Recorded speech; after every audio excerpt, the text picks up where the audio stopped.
জুলাই আন্দোলন দমনে অংশ না নিতে সেনাবাহিনীকে সতর্ক করে জাতিসংঘ। ভূমিকা রাখে পরিবর্তনে বিবিসিকে ভলকার তুর্ক।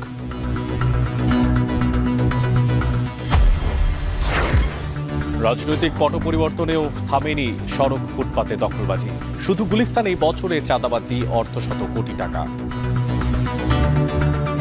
যে অর্থটা তারা সংগ্রহ করেন সেই অর্থ কিন্তু ওই ব্যক্তি একা ভোগ করেন, ব্যাপারটা এরকম না। তাকে ওখানেও একটা সিন্ডিকেট আছে, ওই সিন্ডিকেট মেনটেন করে তাকে এই অর্থ বহুদূর পর্যন্ত তাকে পৌঁছে দিতে হয়।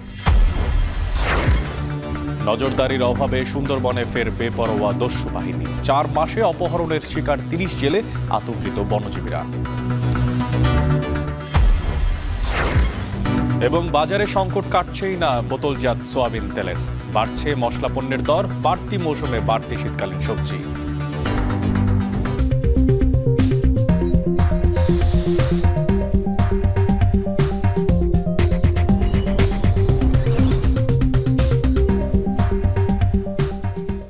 স্বাগত এখন ঢাকায়। পুরো আয়োজনে আপনাদের সঙ্গে আছি আমি মশিউর অনিক। জুলাই আগস্টে ছাত্র জনতার আন্দোলন চলার সময় দমন পীড়নে অংশ না নিতে সেনাবাহিনীকে সতর্ক করে জাতিসংঘ। সেনাবাহিনী সেই সতর্কবার্তা আমলে নিয়েছিল বলেই বাংলাদেশে ক্ষমতার পট পরিবর্তন সম্ভব হয়েছে, এমন মন্তব্য করেছেন সংস্থাটির মানবাধিকার বিষয়ক high commissioner Volker Turk. BBC World সার্ভিসের হার্ট টক অনুষ্ঠানে বুধবার প্রকাশিত পর্বে সমসাময়িক বিশ্ব মানবতার পরিস্থিতি নিয়ে আলোচনায় ওঠে, আর তখনই উঠে আসে বাংলাদেশ প্রসঙ্গ। আন্তর্জাতিক বহুমুখী মানবাধিকার ব্যবস্থা ছোট বড় বিভিন্ন দেশ আদৌ আমলে নিচ্ছে কিনা সেই প্রশ্নের জবাবে বাংলাদেশকে উদাহরণ হিসেবে তুলে ধরেন তুর্ক। জানান, জুলাই আগস্টের বৈষম্য বিরোধী আন্দোলনের সময় তৎকালীন সরকারের দমন ও নিপীড়ন কার্যক্রমে অংশ না নিতে সেনাবাহিনীকে সতর্ক করেছিল জাতিসংঘ। বলা হয়, দমন পীড়নে জড়িত হলে বাংলাদেশ আর শান্তিরক্ষী পাঠানোর দেশ পারবে না। তুর্কের মতে সেনাবাহিনী সে সতর্কতা আমলে নিয়েছিল বলেই পতন হয় শেখ হাসিনা সরকারের। Well, I can give you examples where it is taken seriously. I'll give you the example of Bangladesh last year. During July, August, there were massive demonstrations of students. They had enough of the previous government under Sheikh Hasina. There was massive repression happening.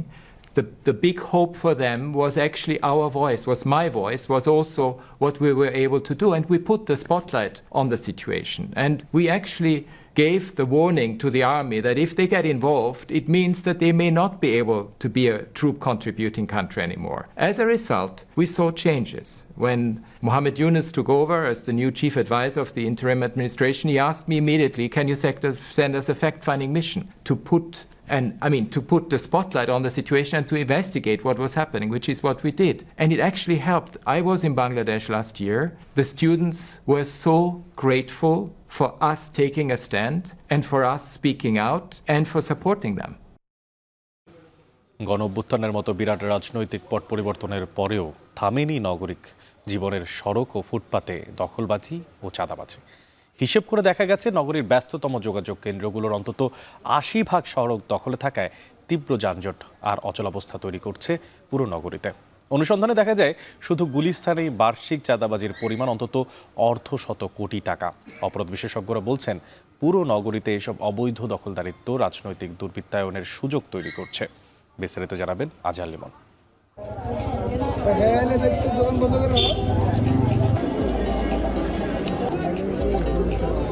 চলছে চাঁদা আদায়।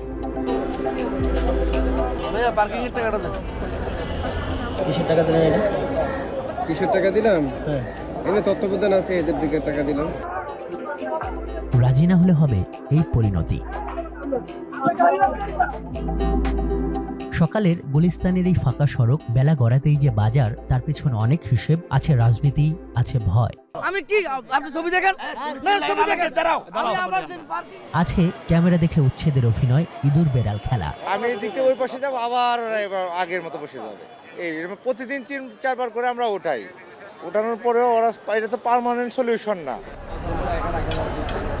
নগরীর প্রাণকেন্দ্রে যান চলাচলের জন্য যে সড়ক, সেখানে যে বাসটিকে মনে হচ্ছে ভুলে বাজারে ঢুকে পড়া কোনো বাহন, সে চিত্র প্রতিদিনের। দুপুর গড়ানোর পর এসব সড়কে গাড়ি চলাচল তো দূরের কথা, একজনের হেঁটে যাওয়াই দায়। প্রতিদিন অফিস ধরার সময় থেকে অফিস ফেরা পর্যন্ত পুরো সময়টাতে গুলিস্তানের এই অচলাবস্থার ভুক্তভোগী কে নয়? সাইডে হকারের লেগে তো যাওয়ার মতো কোনো রাস্তাই নাই। 5 আগস্টের আগেও যাচ্ছিল, 5 আগস্টের পরে ওই সেমই অবস্থা। আমি এখনই যাচ্ছিলাম, ওই দিক দিয়ে যাইতে পারি না, আবার রিটার্ন করে এদিকে আসলাম। রাস্তাটা তো এটা তো একটা ফুটপাত, ব্যবসায়ীদের চাঁদাবাজদের আস্থানা এটা। কিন্তু কেন গুলিস্তানের সবগুলো সড়ক দখলে, তার উত্তর পাওয়া যায় আওয়ামী লীগ সরকারের সময়ের এই হিসেবের দিকে তাকালে। আপাত দৃষ্টিতে সরকারি জায়গা পেয়ে বসে পড়া সারি সারি হকার মনে হলেও বাস্তবে এখানে প্রতিটি জায়গা নির্ধারিত। প্রতি 50 ইঞ্চি জায়গা মিলিয়ে এক একটি ভিটি, ভ্যান বা দোকান 5 আগস্টের আগ পর্যন্ত বছরে 70,000 থেকে 1 লক্ষ টাকা এককালীন এবং প্রতিদিন 30 থেকে 100 টাকা পর্যন্ত তাদের খাজনা দিতে হতো প্রতিটি ভিটি বাবদ। কোনোটা অ্যাডভান্স নেওয়া, কোনোটা হয়তো ওই যে ডেলি বেসে নেওয়া, 200, 300, 500 এরকম করে প্রতিদিন নেওয়া হয়। গুলিস্তান মনুমেন্ট থেকে গোলাপশাহ মাজার পর্যন্ত সংযোগ করা এই সড়কটুকুতেই এমন ভিটি আছে প্রায় 200টি, যা থেকে প্রতি বছর আয় প্রায় 3 কোটি টাকা। সিটি কর্পোরেশনের এসব সড়ক, ফুটপাত দখল করে আসলে এমন ভিটি কত আছে এই গুলিস্তানে তার কোনো হিসাব নেই সংস্থাটির কাছে। তবে আমরা হিসাব করে দেখেছি, সব মিলিয়ে এখানে এমন ভিটির সংখ্যা হবে প্রায় 3000। এবং সরকারি সড়ক ব্যবহার করে এই গুলিস্তান থেকে একদিনে চাঁদাবাজির পরিমাণ কমপক্ষে 3 লক্ষ টাকা। বছর শেষে এই গুলিস্তান থেকেই বিভিন্নভাবে চাঁদাবাজির পরিমাণ প্রায় 1.5 কোটি টাকা। কিন্তু 5 আগস্টের পর তো আওয়ামী লীগ নেই, তাহলে তাদের জায়গায় কারা? ভয়ে সামনাসামনি সব ঠিকঠাক বললেও গোপনে ভেসে আসে অনেক আক্ষেপ। প্রশাসন বাঘ পাইয়েই নীরব থাকে, উপরের থেকে চাপ দিলে একটু উঠাই দেয়, কতক্ষণ পর আবার বসে যা। বাইতুল মোকাররমের সামনে থেকে ঢাকা ট্রেড সেন্টারের চত্বর পাশ পর্যন্ত প্রায় আপনার হাজার হাজার দোকান। আপনার আইসেন, আমরা পিছিয়ে আমরা মিছিল মিটিংয়ে যেতে হবে, আমি এখানে দোকানদারি করি। পরিচয় গোপন করে নেতাদের সঙ্গে যোগাযোগ করলে জানা যায় আরও কিছু তথ্য। কাস্টমার দোকান লাগে, সমস্ত দোকানদার ধরে এমনি কেমন অ্যাডভান্স লাগে? 50,000 টাকা অ্যাডভান্স, 500 ভাড়া, 15,000। অনুসন্ধানে আমরা দেখি পুরো গুলিস্তানকে বিভিন্ন ভাগে ভাগ করে নিয়ন্ত্রণ করছে রাজনীতির বিভিন্ন পক্ষ। এর মধ্যে জাতীয় স্টেডিয়াম, ভাসানী স্টেডিয়াম ও আউটার স্টেডিয়াম ইউনিট বিএনপি ও যুবদলের পরিচয় নিয়ন্ত্রণ করে SM আব্বাস ও চাঁদাবাজির অভিযোগে সম্প্রতি বিএনপি থেকে বহিষ্কৃত মিজানুর রহমান টিপু। এদিকে মনে করো মনুভাই হইতে আছে, মনে করেন আরো বড় বড় নেতারা আছে, স্বেচ্ছাসেবক দলের আছে, যুব দলের আছে, সবাই ভাগ পাইবে। গুলিস্তান নাট্যমঞ্চ পার্ক ও পশ্চিম পাশের ফলপুরটি নিয়ন্ত্রণ করা হয় যুবদলের নামে। বিএনপির বড় নেতাদের পরিচয় দেয়, কিন্তু আসলে কোনো তারা বিএনপির বড় নেতা না।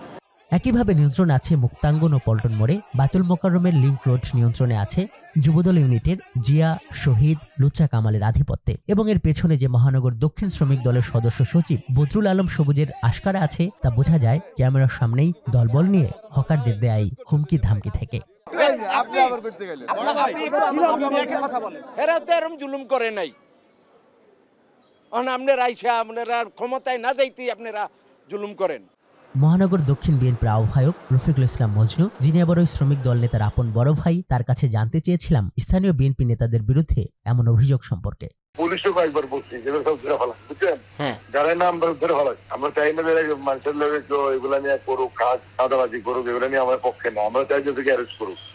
যদিও সিটি কর্পোরেশন বলছে বড় সমস্যা এসব হকারদের পেছনে থাকা রাজনৈতিক ইন্ধনদাতারাই। আপনার যে পলিটিক্যাল ইনফ্লুয়েন্স পার্টি আছে এখানে, তারা হয়তো একটু বসাচ্ছে। এখন আইন তো মান্য করার বিষয়, আইন তো প্রয়োগ করে তো আপনার একজনকে শুধরানোর সুযোগ নাই। এটাই স্পষ্ট, ফুটপাত দখল করে হকারদের এই ব্যবসা মোটেও সহজ সরল কোনো ব্যাপার নয়। এবং এর পেছনে যে রাজনীতিকদের এক ধরনের প্রচ্ছন্ন আশকারা থাকে, সেটিও বলছেন সবাই।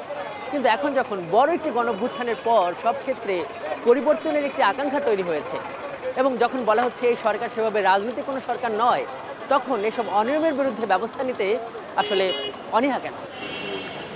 এই রাজনৈতিক দুর্বৃত্তায়নের মাধ্যমে সংগৃহীত অর্থের ব্যবহার যখন হয়, সেই অর্থ দিয়ে কিন্তু সমাজে অস্থিরতা সৃষ্টি থেকে শুরু করে নানা ধরনের অনিয়ম অথবা উচ্ছৃঙ্খল আচরণ তৈরি করা সম্ভব। সিটি কর্পোরেশনকেই জোরালোভাবে ভূমিকা পালন করতে হবে, তার আইনে যা আছে সেটি প্রয়োগ ঘটানো, এবং আইন শৃঙ্খলা বাহিনীকে এখানে সোচ্চার ভূমিকা ব্যতীত এই অবস্থা থেকে কোনো মুক্তি মিলবে না।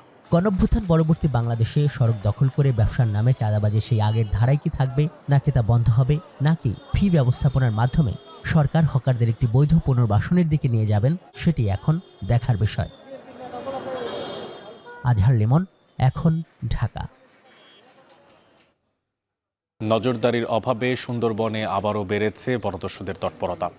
নতুন করে কয়েকটা বনদস্যু বাহিনী বেপরোয়া হয়ে উঠেছে। অগ্রিম চাঁদা দিয়ে টোকেন ছাড়া যদি বনে কেউ প্রবেশ করে সেক্ষেত্রেই তাদেরকে সামনে পড়তে হয় নির্যাতনের, দিতে হয় মুক্তিপণ। গত 4 মাসে সুন্দরবন থেকে 30 জনের বেশি জেলেকে শুধুমাত্র অপহরণ করা হয়েছে। এতে আতঙ্কিত হয়ে পড়ছেন বনজীবীরা। সাতক্ষীরা থেকে আসান রাজীবের প্রতিবেদন, ক্যামেরা ছিলেন মাসুদ রানা। সুন্দরবন উপকূলবর্তী এলাকায় প্রায় 20 লাখেরও বেশি মানুষের বসবাস। বিকল্প কর্মক্ষেত্র না থাকায় এখানকার অধিকাংশ মানুষই সুন্দরবনের ওপর নির্ভরশীল। নদী খালে মাছ কাঁকড়া শিকার, বন থেকে মধু ও গোলপাতা আহরণ সহ নানান পেশার সঙ্গে জড়িত বনজীবীরা। সম্প্রতি সুন্দরবনে আবারও বনদস্যুদের তৎপরতা বেড়েছে। অপহরণ করে আদায় করা হচ্ছে মুক্তিপণ। এতে আতঙ্ক নিয়ে বনে প্রবেশ করতে হচ্ছে বনজীবীদের।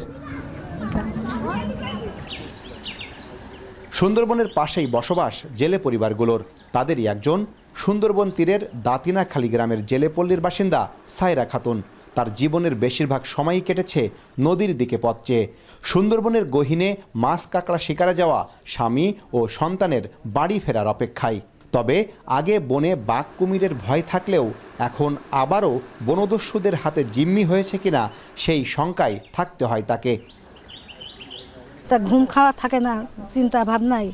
আর ওইভাবে যে জলদস্যুর দিকে একই সন্ধ্যে একটা মানুষ তুলে নিয়েছে, ওখানে শুনে যে একটা লোক তুলে নিয়েছে, সেখানে নিজেরাই চিন্তা ভাবনা করি জানলা যেন শত্রুর মুখে যেন না কারোর না পায় না হয়, বাচ্চা কাছা না করলে আসবে, এই চিন্তাই করি।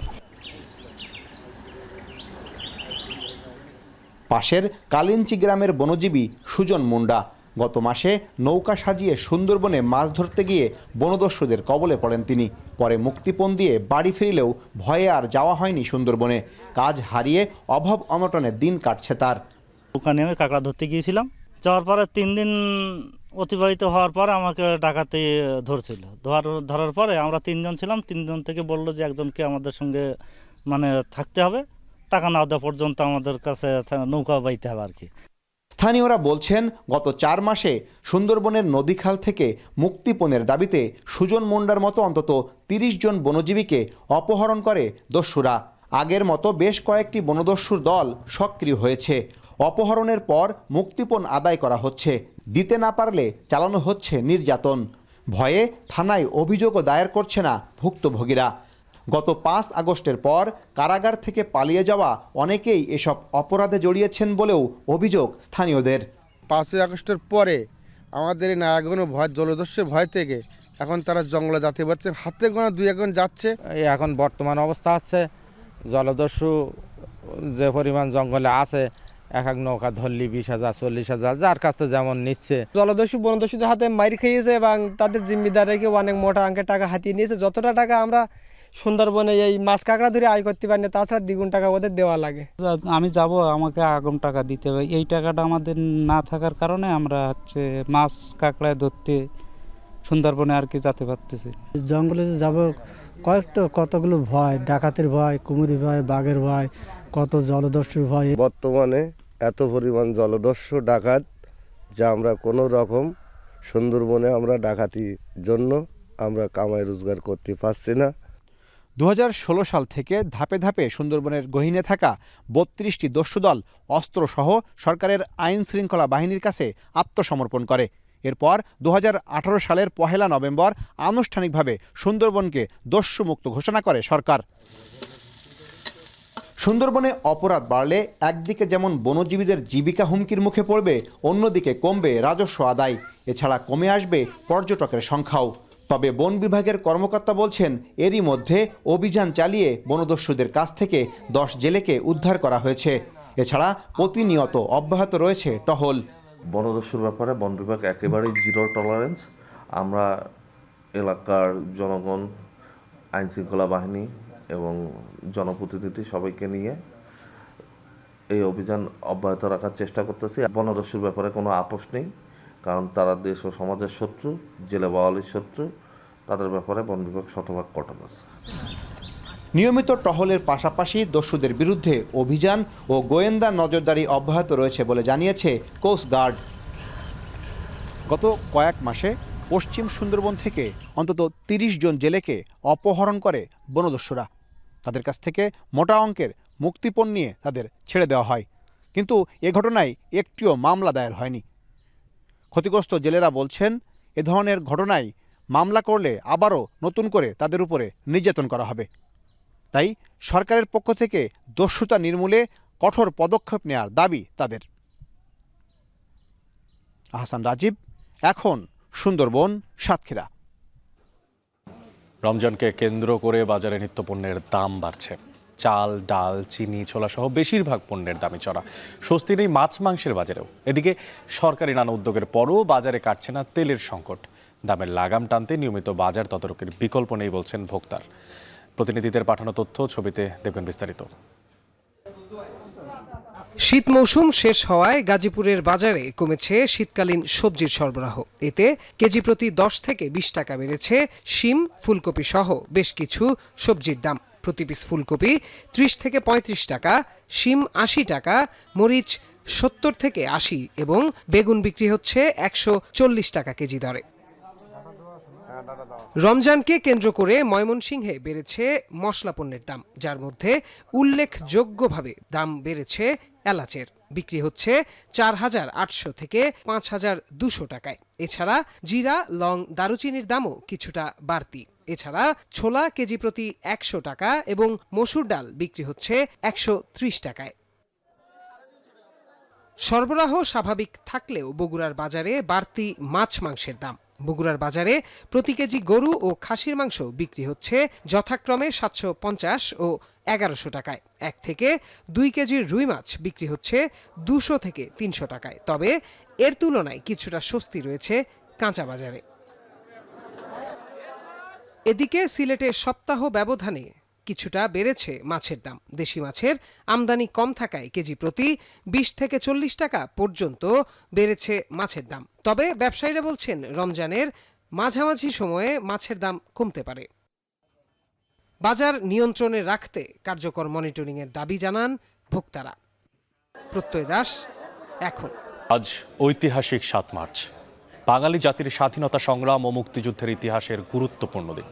1971 সালের এই দিনে তৎকালীন রেসকোর্স ময়দানে বিশাল জনসমুদ্রে দাঁড়িয়ে শেখ মুজিবুর রহমান বাঙালি জাতির উদ্দেশ্যে দিক নির্দেশনামূলক ভাষণ দেন। লাখো মুক্তিকামী মানুষের উপস্থিতিতে শেখ মুজিব ঘোষণা করেন, রক্ত যখন দিয়েছি রক্ত আরও দেব, এদেশের মানুষকে মুক্ত করে ছাড়ব ইনশাল্লাহ। 19 মিনিটের সেই ভাষণে তিনি ইতিহাসের পুরো ক্যানভাস তুলে ধরেন। পাকিস্তানের সামরিক আইন প্রত্যাহার, জনগণের নির্বাচিত প্রতিনিধিদের কাছে ক্ষমতা হস্তান্তর, গোলাগুলি ও হত্যা বন্ধ করে সেনাবাহিনীকে ব্যারাকে ফিরিয়ে নেওয়া এবং বিভিন্ন স্থানের হত্যাকাণ্ডের তদন্তে বিচার বিভাগীয় কমিশন গঠনের দাবি জানান শেখ মুজিব। 2017 সালের 30 অক্টোবর ঐতিহাসিক 7 মার্চের ভাষণকে বিশ্ব প্রামাণ্য ঐতিহ্য হিসেবে স্বীকৃতি দেয় জাতিসংঘের শিক্ষা, বিজ্ঞান ও সংস্কৃতি বিষয়ক সংস্থা ইউনেস্কো। বিএনপির ভারপ্রাপ্ত চেয়ারম্যান তারেক রহমানের 19তম কারাবন্দী দিবস আজ। 2007 সালে এই দিন ওয়ারেন্ট, মামলা বা সুনির্দিষ্ট অভিযোগ ছাড়াই 111-এর সরকারের নির্দেশে জরুরি বিধি মামলায় ঢাকা সেনানিবাসের শহীদ মইনুল রোডের 6 নম্বর বাড়ি থেকে তাকে গ্রেফতার করা হয়।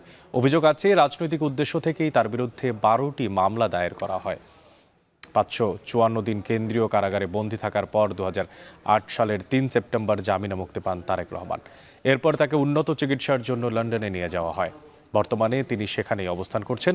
বিএনপির দাবি, সেনা সমর্থিত তত্ত্বাবধায়ক সরকারের 2 বছর ও আওয়ামী সরকারের 16 বছরে রাষ্ট্রীয় বিভিন্ন সংস্থা দেশে বিদেশে অনুসন্ধান করেও তারেক রহমানের বিরুদ্ধে দুর্নীতি ও অবৈধ সম্পদ অর্জনের কোনো অভিযোগ প্রমাণ করতে পারেনি। দলের নেতাকর্মীরা বলছেন, 31 দফা বাস্তবায়নের মাধ্যমে গণতান্ত্রিক, সাম্য ও মানবিক বাংলাদেশ গড়াই হবে তারেক রহমানের 19তম কারাবন্দী দিবসের অঙ্গীকার।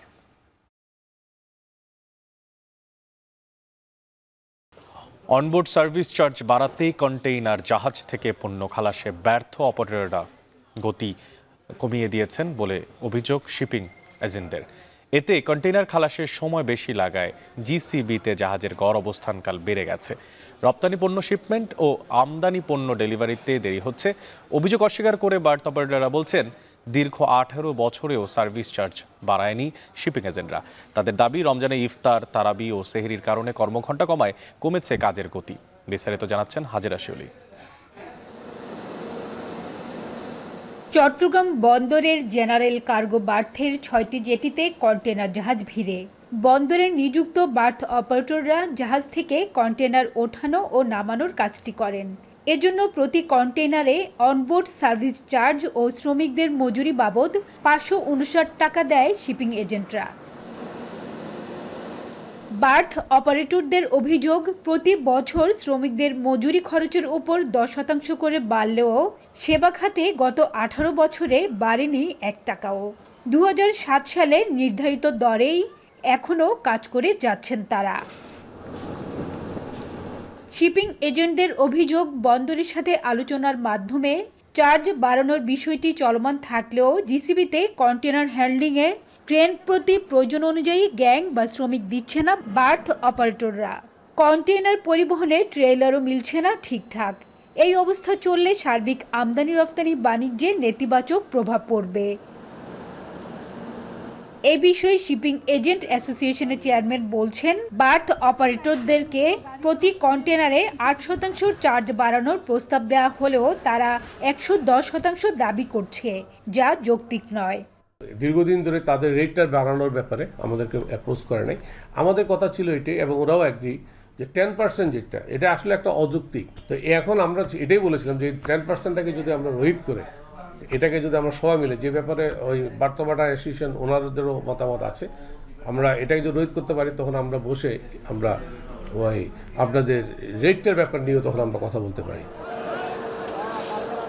যদিও বার্থ অপারেটররা বলছেন, জাহাজের ডকুমেন্টেশন, কন্টেনারের ইম্পোর্ট এক্সপোর্ট পারমিশন সহ নানাবিধ সেবা দিতে তাদের খাটাতে হয় অতিরিক্ত জনবল।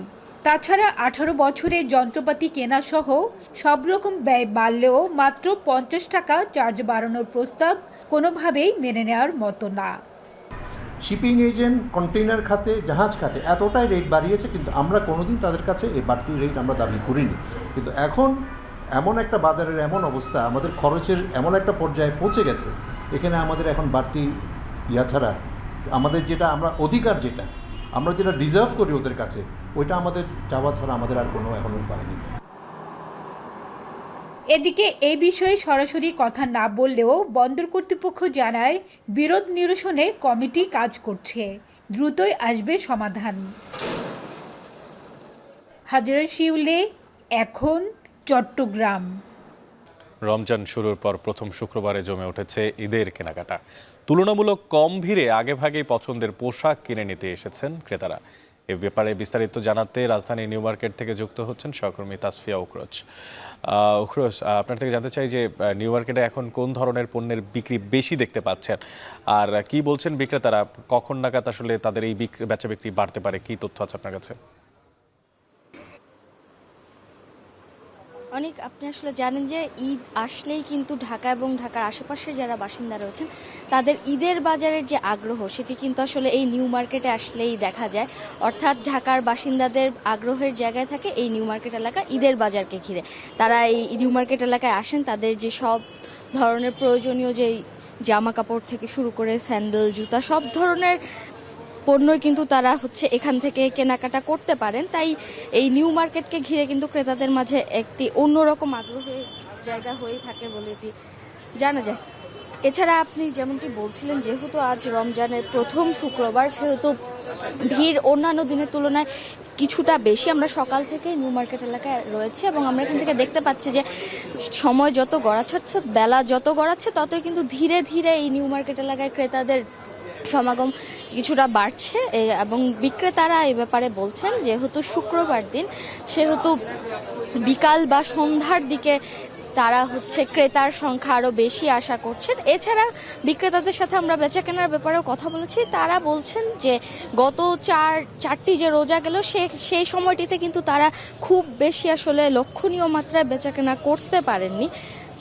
তবে আজ যেহেতু শুক্রবার, সরকারি ছুটির দিন এবং এই রমজানের প্রথম যে শুক্রবার, তাই তারা আশা করছেন যে তারা আজ তাদের কাঙ্ক্ষিত যে ক্রেতার সংখ্যা সেটি তারা পাবেন এবং তারা তাদের আশা অনুরূপ যে বেচা কেনা সেটি করতে পারবেন। এছাড়া আপনি জিজ্ঞেস করছিলেন যে কি ধরনের কালেকশন আসলে এই বছর এসেছে। আমরা বিক্রেতাদের সাথে এই বিষয়ে কথা বলছি, যে তারা জানাচ্ছিলেন যে ঈদকে ঘিরে তারা প্রতি বছরই নতুন নতুন বাহারি ডিজাইনের আসলে কালেকশন নিয়ে আসে ক্রেতাদের জন্য, এবং এই বছরও কিন্তু এর ব্যতিক্রম হয়নি। তারা তারা বলছেন যে ক্রেতাদের জন্য তারা আসলে সবসময় যেভাবে নতুন নতুন কালেকশন নিয়ে আসেন এই বছরও তারা সেগুলো নিয়ে এসেছেন এবং ক্রেতারাও কিন্তু এই যে নতুন যে কালেকশনগুলো রয়েছে সেগুলোর প্রতি তারা আসলে আগ্রহ প্রকাশ করছেন এবং তারা আসলে এই দোকানগুলোর দিকে আসছেন এবং তাদের যে নিত্য প্রয়োজনীয় যে ঈদের যে কেনাকাটা সেটি তারা করছেন এবং তারা বলছেন আসলে ক্রেতাদের সাথে আমরা যখন কথা বলছি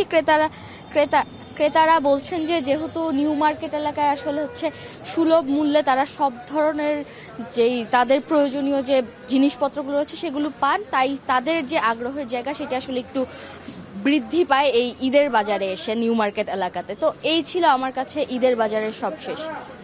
রাজধানীর শিক্ষাঙ্গনগুলোতে দলগত ইফতার করতে ঢল নেমেছে শিক্ষার্থীদের। ক্যাম্পাসে খোলা আকাশের নিচে পরিবেশন করা হচ্ছে ইফতারি। তাদের বিশ্বাস, আল্লাহর নৈকট্য লাভের পাশাপাশি পারস্পরিক সম্পর্কের উন্নতি করছে এমন আয়োজন। আর অন্যদিকে রাজনৈতিক ছাত্র সংগঠনগুলোর ইফতার বিতরণ কর্মসূচি যেন হয়ে গেছে ভালো কাজের প্রতিযোগিতা। বিস্তারিত দেখবেন প্রতিবেদনে। উচ্চ মাধ্যমিক পড়ুয়া ঢাকা ৬ শিক্ষার্থী শখের বশে ইফতার করতে এসেছেন ঢাকা বিশ্ববিদ্যালয়ের মল চত্বরে। তাই তো ইফতারের প্রস্তুতিতে তাদের এই দলগত প্রচেষ্টা। শিক্ষার্থীরা বলছেন, অনেক দিনের স্বপ্ন ঢাকা বিশ্ববিদ্যালয়ের শিক্ষার্থীদের মতো এই ক্যাম্পাসে ইফতার করা। নতুন অনুভূতি ও বড়দের বন্ধুত্ব কাছে থেকে দেখতে পারা দারুণ অভিজ্ঞতা বলছেন তারা। খোলা মাঠে একটা ইফতার করে একটা আলাদা মজা আছে, এই জন্য সবাই মিলে আর কি এই উদ্যোগটা নেওয়া। ফ্রেন্ডসরা মিলে সবাই একসাথে ইফতার করলে মানে ফ্যামিলির মতো একটা কমফোর্ট জোনের একটা ফিল পাই। বিকেল ৫টার পর থেকেই ঢাকা বিশ্ববিদ্যালয়ের এই চত্বরে শিক্ষার্থীদের আনাগোনায় টইটম্বুর হয়ে ওঠে। শিক্ষার্থীরা বলছেন, খোলা আকাশের নিচে বন্ধুদের সঙ্গে ইফতার করতে পারা বাড়তি আনন্দের। ২৪শে আমি ঢাকা বিশ্ববিদ্যালয়ে রমজানটা পালন করছিলাম, তখন মনে হতো যে আমি একটা দাসত্বের মধ্যে ছিলাম, নিজের মতো ইফতার করার সুযোগ ছিল না। কেউ আমাদের বাধা দিচ্ছে না, কোনো গ্রুপ থেকে মেসেজ আসছে না যে সবাই একসাথে ইফতার করতে পারবে না। পরিবারের সদস্য ছাড়া ইফতারে অপূর্ণতা থাকলেও শিক্ষার্থীরা বলছেন, ক্ষণিকের জন্য বন্ধুত্বের মিশেলে এই সময়টুকুই হয়ে ওঠে অনন্য। দলগত ইফতারে আল্লাহর সন্তুষ্টি লাভের পাশাপাশি পারস্পরিক সম্পর্ক উন্নতি হয় বলে বিশ্বাস শিক্ষার্থীদের। খোলা আকাশের নিচে ইফতার করছি। অন্যান্য দেশে ট্রেডিশন আছে, আমাদের দেশে এটা একটু কম, মানে আমরা অনেক কষ্ট করে বাসা থেকে অনুমতি নিয়ে হচ্ছে এভাবে এসে ইফতার করছি। তো এটা আসলেই স্মৃতির পাতা অনেক বড় একটা অধ্যায় হয়ে থাকবে। জমাতবদ্ধ হয়ে একটা কোনো খাবার খেলে এটার মধ্যে আল্লাহ অটোমেটিক রহমত দেয়, আর ইফতারি তো আরো মানে বড় একটা ফজিলত। আনন্দ ঘন ও ইবাদতের এই সময়টুকুই স্মৃতির পাতায় ধরে রাখতে কেউ কেউ ছবি তুলছেন মুঠোফোনে। তাই তো সৌহার্দ্য, সম্প্রীতি ও উৎসবমুখর পরিবেশে ইফতার করতে ক্যাম্পাস ছেড়ে গেলেও ইফতার করতে আসতে চান ক্যাম্পাসে। অনেকদিন পরে ফ্রেন্ডসদের সাথে দেখা হয়েছে, একসাথে সবাই ইফতার করতেছি। পরিবারের বাইরে আরো একটা পরিবার পাইছি এখানে। এদিকে রাজনৈতিক পট পরিবর্তনের পর রাজনৈতিক ছাত্র সংগঠনগুলো বিতরণ করছে ইফতার। এভাবে শিক্ষার্থীদের পাশে থাকাকে দেখছেন ভালো কাজের প্রতিযোগিতা হিসেবে। লম্বা যে লাইনটি দেখছেন সেটি ইসলামী ছাত্র শিবিরের ইফতার বিতরণ কর্মসূচির একটি অংশ। তারা যে ইফতার বিতরণ করছে সেটি আজ থেকে ১৫ বছর আগে সেটি অলীক স্বপ্নই ছিল। রাজনৈতিক পট পরিবর্তনের পর শুধু ছাত্র শিবিরই নয়, অন্যান্য রাজনৈতিক যে ছাত্র সংগঠনগুলো রয়েছে তারাও অবাধ এই কর্মসূচি পালন করছে। এমনও দেখা যাচ্ছে হলে অনেকে ইফতারি পেত না বা তাদের অর্থনৈতিক সমস্যা ছিল, অল্প করে করতো। তো এটা করার কারণে দেখা যাচ্ছে যে একটা মহান উদ্যোগ চলে আসছে, অনেকে ইফতারি পাচ্ছে। যখন সবাই কাজ করার সুযোগ পায় তখন সর্বোচ্চ ভালো কাজের মাধ্যমে সেই জায়গায় রিলেভেন্ট থাকতে হয়। তো এই কারণেই আমরা মনে করি যে সকল ছাত্র সংগঠনই ভালো কাজের প্রতিযোগিতা করছে। মুক্ত পরিবেশে সুযোগ পেয়েছি, এটা আমরা এই যে এখন দেখবেন যে এখানে অসংখ্য আমাদের রোজাদার বলেন বা আরও অন্য ধরনের লোকও কিন্তু এখানে আছে। সবাই মিলে একটা উৎসবমুখরভাবে বলতে পারেন এটা। ঢাকা বিশ্ববিদ্যালয় ছাত্রদল এখন সুশৃঙ্খলভাবে কার্যক্রম পরিচালনা করছে এবং আমাদের প্রতিটা হলগুলোতে ছাত্রদলের পক্ষ থেকে রমজানের যে ইফতারের ব্যবস্থা করা হয়েছে। আজানের সঙ্গে সঙ্গে তৈরি ইফতার পরিবেশনের মধ্য দিয়ে সম্পন্ন হয় আল্লাহর নৈকট্য লাভের এ পথ।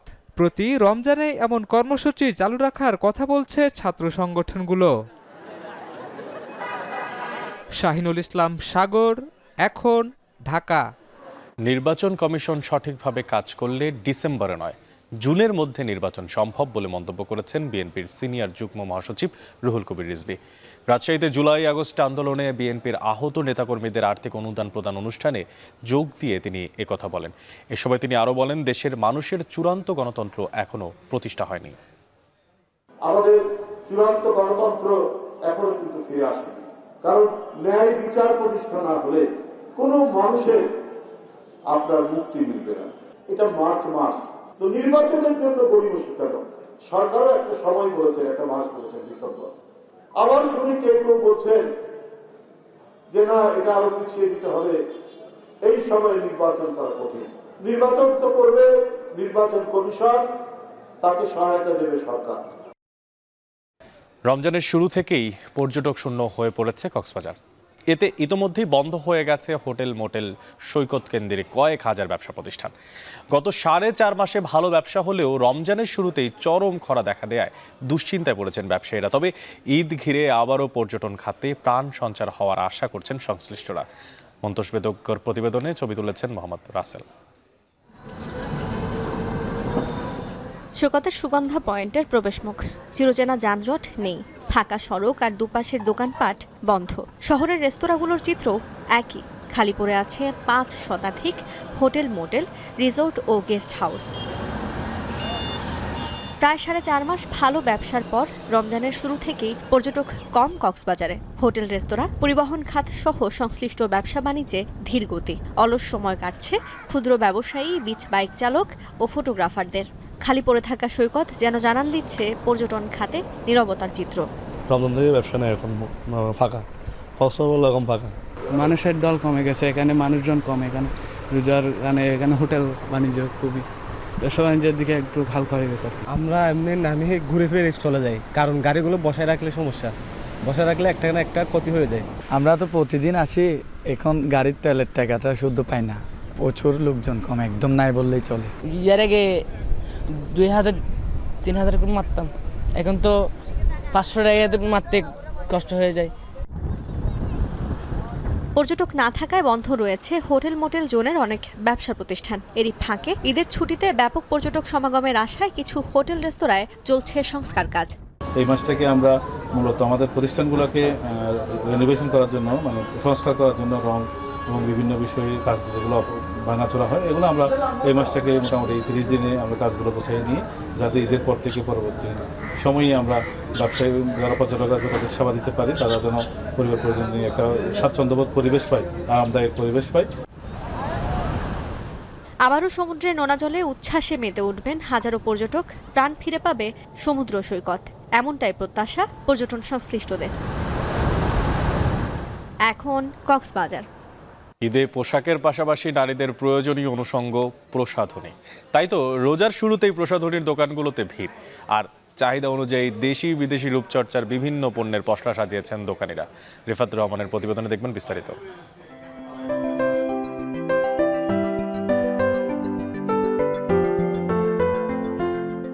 বহুকাল আগে থেকেই নিজেকে আরও বেশি সুন্দর ও আকর্ষণীয় করে তুলতে নারীদের চাহিদার শীর্ষে থাকে প্রসাধনী পণ্য। আর ঈদ ঘিরে দেশে এই চাহিদা বেড়ে যায় কয়েক গুণ, ভিড় বাড়ে প্রসাধনীর দোকানে। এবার রোজার শুরু থেকেই সিরাজগঞ্জ শহরের এসএস রোড ও বড় বাজারে বিভিন্ন প্রসাধনীর পসরা সাজিয়ে বসেছেন দোকানিরা। তারা জানান, মান ভালো ও দাম কম হওয়ায় এবার বিদেশি ব্র্যান্ডের চেয়ে দেশি প্রসাধনীর চাহিদা বেড়েছে। দোকানে দেশি বিদেশি সবই আছে, তো দেশি পণ্যের মানটাই মনে হয় ভালো বেশি যাচ্ছে। বলতো ব্র্যান্ডের, বাট ইউজ করা হয়তো চকের জিনিস, বাট এখন ধীরে ধীরে ডেভেলপ হচ্ছে। এখানে অনেক রকম প্রোডাক্টের ভ্যারাইটিস আছে। আমি স্কার্ফ, মাসাজ ক্রিম, আরও অনেক প্রোডাক্ট আছে, এগুলো নিতেছি। ঈদ ঘনিয়ে আসলে ফেস ওয়াশ, ফেসিয়াল, স্ক্রাব ও ম্যাসাজ ক্রিমের পাশাপাশি রূপসজ্জার সামগ্রী সহ কসমেটিক্সের চাহিদা কয়েক গুণ বাড়বে বলে মনে করছেন সংশ্লিষ্টরা। সারা বছরের ন্যায় আপনি ঈদে হলে সর্বোচ্চ বেশি চলে, যেরকম আপনার মনে করেন যে স্মার্ট, কাবেরী, মমতাজ। আমাদের দেশকে এগিয়ে নেব সামনের দিকে, আমাদের দেশকে সুন্দর করে সাজাবো, সেই পরিপ্রেক্ষিতে আমাদের বাংলাদেশি পণ্যগুলোর চাহিদা বেড়ে গেছে। মানুষের মধ্যে একটা আগ্রহ তৈরি হচ্ছে দেশি পণ্য কেমন চলছে। আর আমাদের যে এখানে মমতাজ যে হার্বাল প্রোডাক্টসের পণ্যগুলো ব্যবহার করি আমরা, এগুলোর কোয়ালিটি বেশ গুণগত মান খুবই ভালো।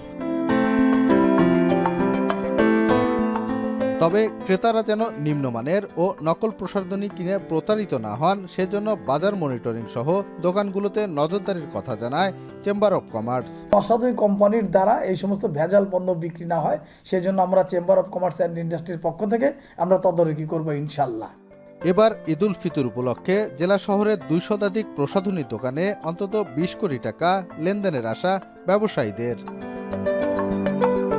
রিফাত রহমান, এখন, সিরাজগঞ্জ। বিভিন্ন দেশের মুসলিম জনগোষ্ঠীর বসবাসের কারণে কানাডায় রমজান যেন এক বৈচিত্র্যময় মাস। ইফতারের সময় মসজিদ এবং রেস্তোরাঁয় মেলে নানা রকম খাবারের পসরা। পরিবার নিয়ে ইবাদত বন্দেগী আর সাথে আনন্দ ভাগাভাগির সাধ্যমতো চেষ্টা করেন প্রবাসী এই বাংলাদেশিরা। কানাডা থেকে বাকি গল্পটা জানাবেন সৈয়দ ইফতেখার। যুক্তরাষ্ট্র এবং মেক্সিকো থেকে কানাডার বাজারে আসে নিত্য প্রয়োজনীয় বহু পণ্য। তবে প্রেসিডেন্ট ডোনাল্ড ট্রাম্পের 25% শুল্ক আরোপের সিদ্ধান্ত ও কঠোর বাণিজ্য নীতিতে কানাডা যুক্তরাষ্ট্রের সম্পর্কে বিরাজ করছে বৈরিতা। চলতি রমজানে কানাডার বাজারগুলোতে এর প্রভাব দৃশ্যমান হতে শুরু করেছে। এই যেমন অন্যান্য বছর রমজানে নিত্যপণ্যের দাম কিছুটা কমলেও এবার অনেক ক্ষেত্রেই বেড়েছে। যদিও বাংলাদেশি ও অন্যান্য দেশের মুসলিম ব্যবসায়ীরা নিজস্ব উদ্যোগে কিছু পণ্যে দিয়েছেন ছাড়। কোনো মাপে কম বেশি নাই। আর আমাদের দেশের বাজার করতে গেলে আমরা যে জিনিসগুলি ফেস করি সেগুলি হলো যে দামের একটা প্রাইসের একটা up down. Ontario, Quebec, Alberta, British Columbia, Nova Scotia সহ প্রতিটি প্রদেশের মসজিদগুলোতে মুসল্লিদের ভিড় চোখে পড়ার মতো। কর্মব্যস্ত দিন শেষে তারাবি ও ওয়াক্তের নামাজে সময় বের করে উপস্থিত হচ্ছেন বাংলাদেশিরাও। যোগ দিচ্ছেন মসজিদ আয়োজিত ইফতারেও। আমরা বাংলাদেশে যেভাবে তারাবি নামাজ আদায় করা হয়, মসজিদে অনেক লোক হয়, আলহামদুলিল্লাহ আমাদের এখানেও কানাডার সর্বত্রই এখন আলহামদুলিল্লাহ এভাবেই রমজানের তারাবি নামাজ পড়া হয়, রমজান আদায় করা হয়, মসজিদে ইফতারি করা হয়। রমজান জুড়ে বিভিন্ন দেশের মুসলিমরা তাদের ঐতিহ্যবাহী খাবার রান্না করেন। কমিউনিটির অন্যান্যদের সঙ্গে সেসব খাবার ভাগাভাগি করে থাকেন। এই দেশে প্রায় প্রতিটি মহাদেশের খাবারের স্বাদ নিতে পারেন যে কেউ। কানাডায় দ্বিতীয় বৃহত্তম ধর্ম এখন ইসলাম। গেল 10 বছরে দ্বিগুণেরও বেশি বেড়েছে বিভিন্ন দেশের মুসলিমদের সংখ্যা। সম্প্রতি প্রকাশিত সরকারি পরিসংখ্যানে এমনটাই উঠে এসেছে, যার মধ্যে শীর্ষ 5-এ আছেন বাংলাদেশিরা। সৈয়দ ইফতেখার, এখন, কানাডা। নোবেল শান্তি পুরস্কারের জন্য চলতি বছর মনোনয়ন পেলেন মার্কিন প্রেসিডেন্ট ডোনাল্ড ট্রাম্প। মধ্যপ্রাচ্য সংকট নিয়ে ট্রাম্পের অবস্থানে এই মনোনয়নের কারণ। নরওয়েজিয়ান নোবেল ইনস্টিটিউট জানায়, চলতি বছর নোবেল শান্তি পুরস্কারের জন্য মনোনীত হয়েছেন 338 ব্যক্তি ও একটি প্রতিষ্ঠান। মার্কিন কংগ্রেস সদস্য ড্যারেল ইস জানান, মধ্যপ্রাচ্য সংকট সমাধানে ট্রাম্পের যে অবস্থান তাতে এই পুরস্কারের জন্য তার চেয়ে উপযুক্ত আর কেউ নয়। গেল বছরও নোবেল শান্তি পুরস্কারের জন্য ট্রাম্পের নাম প্রস্তাব করা হয়েছিল, যদিও শেষ পর্যন্ত বিশ্বের সবচেয়ে এই সম্মানজনক পুরস্কার পায় পারমাণবিক অস্ত্র নিষিদ্ধকরণে কাজ করা প্রতিষ্ঠান নিহন হিদানকিও। 2009 সালে নোবেল শান্তি পুরস্কার পেয়েছিলেন তৎকালীন মার্কিন প্রেসিডেন্ট বারাক ওবামা।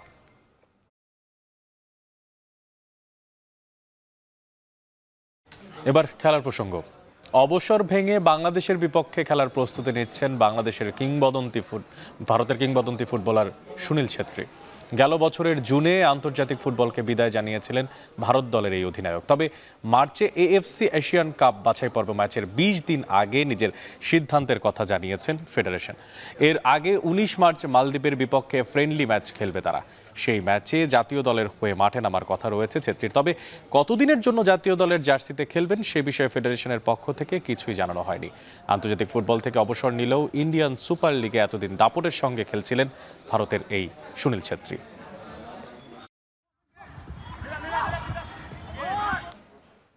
দর্শক, এখন ঢাকা শেষ করার আগে শিরোনামগুলো জানিয়ে দিব আরও একবার। জুলাই আন্দোলন দমনে অংশ না নিতে সেনাবাহিনীকে সতর্ক করে জাতিসংঘ। ভূমিকা রাখে পরিবর্তনে বিবিসিকে ভোল্কার তুর্ক।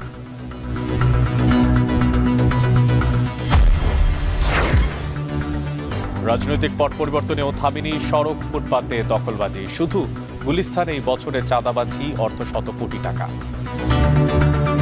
যে অর্থটা তারা সংগ্রহ করেন সেই অর্থ কিন্তু ওই ব্যক্তি একা ভোগ করেন, ব্যাপারটা এরকম না। তাকে ওখানেও একটা সিন্ডিকেট আছে, ওই সিন্ডিকেট মেনটেন করে তাকে এই অর্থ বহুদূর পর্যন্ত তাকে পৌঁছে দিতে হয়। নজরদারির অভাবে সুন্দরবনে ফের বেপরোয়া দস্যু বাহিনী। 4 মাসে অপহরণের শিকার 30 জেলে, আতঙ্কিত বনজীবীরা। বাজারে সংকট কাটছেই না বোতলজাত সোয়াবিন তেলের, বাড়ছে মশলা পণ্যের দর, পরতি মৌসুমে বাড়তি শীতকালীন সবজি। দর্শক, এই ছিল এখন ঢাকার আয়োজনে। এখন টেলিভিশন ওয়েবসাইটে দেখতে ভিজিট করুন www.ekhon.tv। এছাড়া এখন টেলিভিশন ফেসবুকে দেখতে ভিজিট করুন facebook.com/tv.ekhon। এছাড়া ইউটিউবে এখন টেলিভিশন দেখতে ভিজিট করুন youtube.com/c/ekhon tv।